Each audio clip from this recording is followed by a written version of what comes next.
આ ડેલિકેટ્સ પતલા કપડાઓ, સાડી દુપટ્ટા એ આમાં નાખવાનું. બેડિંગ, ચાદર, બ્લેન્કેટ, સોફાના કવર એ આમાં. જીન્સ 4થી વધારે જીન્સ હોય તો આમાં નાખવાના, બાકી 4ની અંદર હોય તો નોર્મલમાં ચાલે. એનર્જી સેવિંગમાં કેવું, પ્રોગ્રામ નોર્મલની જેમ જ ચાલે પણ ટાઈમિંગ અપ આવે. આમાં 45 મિનિટ આવતી હોય નોર્મલમાં, તો અહીંયા 15-20 મિનિટ વધે એનર્જી સેવિંગમાં. વીજળી બચાવો. આ પ્રોગ્રામ યુઝ કરવાની કોઈ જરૂર નહીં. આ રિન્સ અને સ્પિન, કપડાં બહારથી ધોયા હોય, ખાલી નીચેવાના સૂકવવાના બાકી હોય તો આમાં નાખવાનું.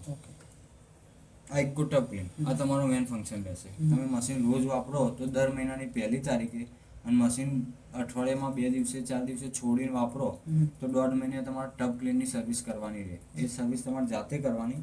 આ વોશિંગ સાયકલ હોય ને 4 બટન અહીંયા, આ 4 ચોરસ, ત્યાંથી અહીંયા 8 નંબર લાવવાનો. 8 નંબર આવી જાય એટલે સ્ટાર્ટ આપી દેવાનું. આ પ્રોગ્રામ 3 કલાક ચાલશે તમારો. કપડાં બપડા કશું નહીં નાખવાનું. કપડાં બપડા નહીં નાખવાના.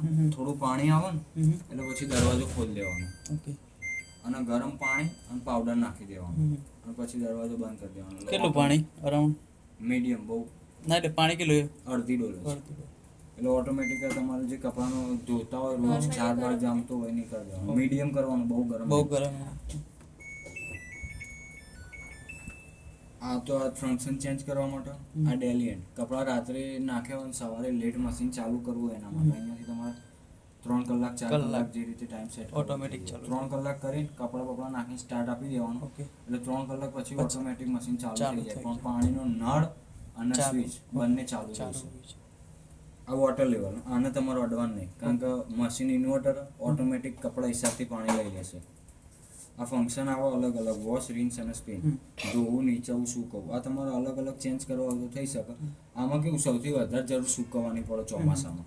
એટલે તમારે સ્પિન કરવું હોય, જ્યાં રેડ લાઇટ હશે એ ફંક્શન ચાલુ થશે. રેડ લાઇટ સ્પિન ઉપર, એટલે ખાલી કપડાં સુકાવવાનું કામ કરશે. બાકી નોર્મલમાં કપડાં ધોવાઈ જશે, નીચોવાઈ જશે, સુકાઈ બી જશે. પ્રોગ્રામ પૂરો થઈ ગયા પછી મ્યુઝિક વાગશે, અને તમારે ધ્યાન નહીં હોય તો મશીન ઓટોમેટિક બંધ થઈ જશે. એટલે કદાચ કપડાં બપડા નાખીને બહાર જતા રહે તો કોઈ ટેન્શન નહીં લેવાનું. તમારે યુઝ કરવાના આવશે તો નોર્મલ 10-15 દિવસે ચાદર, બ્લેન્કેટ અને ઇકો ટબ ક્લીન. આનાથી ચોથો ફંક્શન યુઝ કરવાનું નહીં આવે. બરોબર.